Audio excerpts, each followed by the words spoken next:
Hi friends, இன்றைக்கி நம்ம பார்க்க போகிறது வெயிட் லாஸோட 17ஆம் நாள் வீடியோ தாங்க பார்க்க போகிறோம். இப்போல்லாம் காலையில் அலாரம் வைக்காமையே 5 மணிக்கு முழிப்பு வந்துடுதுங்க. 5 மணிக்கு எந்திரிச்சு நம்ம செய்கிற எல்லா வேலைகளையும் முடிச்சுட்டு அதுக்கப்புறமா 6 மணிக்கெலாம் வாக்கிங் கிளம்பியாச்சு. இன்றைக்குமேவும் 6 மணிக்கு போயிட்டு ஏழைகளுக்கெல்லாம் வாக்கிங் போயிட்டு வந்துட்டு ஒரு குளியல் போட்டுட்டு அதுக்கப்புறமா வந்தோடனே நம்ம நெல்லிக்காய் ஜூஸ் அடித்து குடிச்சுக்கிட்டாச்சுங்க. அதுக்கப்புறமா காலையில் பிரேக்ஃபாஸ்ட்டு செய்ய ஆரம்பிச்சிட்டேங்க. கொஞ்சம் காய்கறியெல்லாம் நல்லா கட் பண்ணிவிட்டு நல்லா வதக்கிட்டு சில்லி சப்பாத்தி போல் நான் இன்றைக்கி பண்ணியிருக்கேங்க.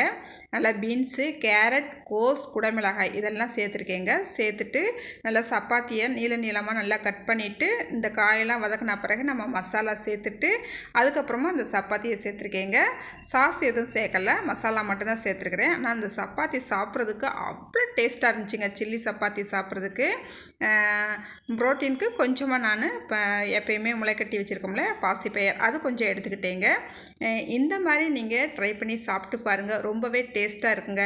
காலையில் பிரேக்ஃபாஸ்ட்டுக்கே நம்ம அந்த மாதிரி காய்கறிகள்லாம் நிறைய சேர்த்து எடுத்துக்கிறப்ப நம்ம உடம்புகளுக்கு நல்ல ஒரு எனர்ஜி கிடைக்குங்க. நான் இன்றைக்கி இந்த சில்லி சப்பாத்திக்கு பார்த்தீங்கன்னா தேங்காய் சட்னி வச்சுருந்தேன். தேங்காய் சட்னியோடு சேர்த்து சாப்பிடும் போது அவ்வளோ டேஸ்ட்டாக இருந்துச்சுங்க.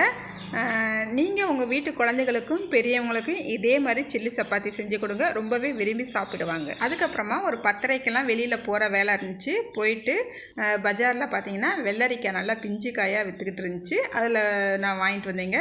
இந்த வெள்ளரிக்காய் முழுவதுமே 20 ரூபா தாங்க.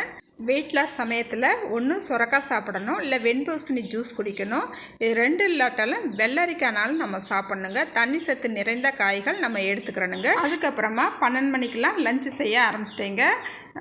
எனக்கு 2 சப்பாத்தி பண்ணிக்கிட்டேன். கொஞ்சம் முருங்கைக்காய் கூட்டு பண்ணியிருந்தேங்க. அதுக்கப்புறம் கொள்ளு துவையல் பண்ணியிருந்தேங்க.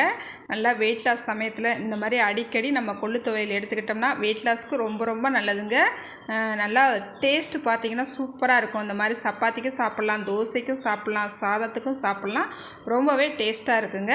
அதுக்கப்புறமா கொஞ்சம் வெள்ளரிக்காய் கட் பண்ணி எடுத்துருக்கிறேன், கொஞ்சம் கேரட் கட் பண்ணி எடுத்துருக்கேங்க. எப்பயுமே நம்ம மத்தியான சாப்பாடு சாப்பிடும் போது இந்த மாதிரி வெள்ளரிக்காய் இந்த மாதிரி காய்கறிகள் கொஞ்சம் வச்சுருந்தோம்னா ஃபஸ்ட்டு அதை சாப்பிட்டுட்டு நம்மளுக்கு கொஞ்சம் தண்ணி குடிச்சிட்டு அதுக்கப்புறமா நம்ம மத்தியான சாப்பாடு சாப்பிட ஆரம்பிச்சிட்டோம்னா கொஞ்சம் சாப்பிட்டாலும் நம்மளுக்கு வயிறு ஃபில்லிங்காக இருங்க. இதுதாங்க இன்றைய நாள் லஞ்சுங்க. நல்லா சாப்பிட்டு முடிச்சுட்டு அதுக்கப்புறம் வேலைகள்லாம் இருந்துச்சு. அந்த வேலைகள்லாம் முடிச்சுட்டு நைட்டு சாப்பாடு பார்த்திங்கன்னா ஒரே ஒரு அரிசி மாவு தோசையும் கொஞ்சம் தக்காளி சட்னியும் கொள்ளு சட்னி கொஞ்சம் இருந்துச்சு, அது கொஞ்சம் எடுத்துக்கிட்டேங்க. இது சாப்பிடவே வயிறு ஃபில்லிங்காக இருந்துச்சு. பழங்கள் நான் ஒரு செவ்வாழைப்பழம், குட்டி வாழைப்பழம் எடுத்துக்கிட்டேங்க. பால் எதுவும் சாப்பிடல. அதுக்கப்புறமா நான் இதை சாப்பிட்டு முடிச்சுட்டு எப்பயும் போல் மொட்டை மாடிக்கு போய் ஒரு 15 நிமிஷம் மட்டும் நடந்துட்டு வந்துட்டு நம்ம செய்கிற ரொட்டீனாக செய்கிற எல்லா வேலைகளையும் முடிச்சுக்கிட்டேங்க. அதுக்கப்புறம் கரெக்டாக 9 மணிக்கு நம்ம திரிப்பலா பொடி குடிக்க ஆரம்பித்தாச்சுங்க. குடிச்சிட்டு அதுக்கப்புறம் இன்றைக்கெல்லாம் நான் சீக்கிரமாகவே தூங்க போயிட்டேன். ஏன்னா பகலில் கொஞ்சம் வேலை அதிகமாக இருந்ததுனால இன்றைக்கி 10 மணிக்கெல்லாம் தூங்கிட்டேங்க. திரிப்பலா பொடி குடிச்சிட்டு கொஞ்சம் நேரம் தான் உட்காந்துருந்தேன். அதுக்கப்புறம் 10 மணிக்கெல்லாம் தூங்கியாச்சுங்க. இன்றைய வீடியோ இவ்வளோ தாங்க. இந்த வீடியோ உங்களுக்கு பிடிச்சிருக்குன்னு நம்புகிறேங்க. அடுத்த ஒரு வீடியோவில் பார்க்கலாங்க. பாய்.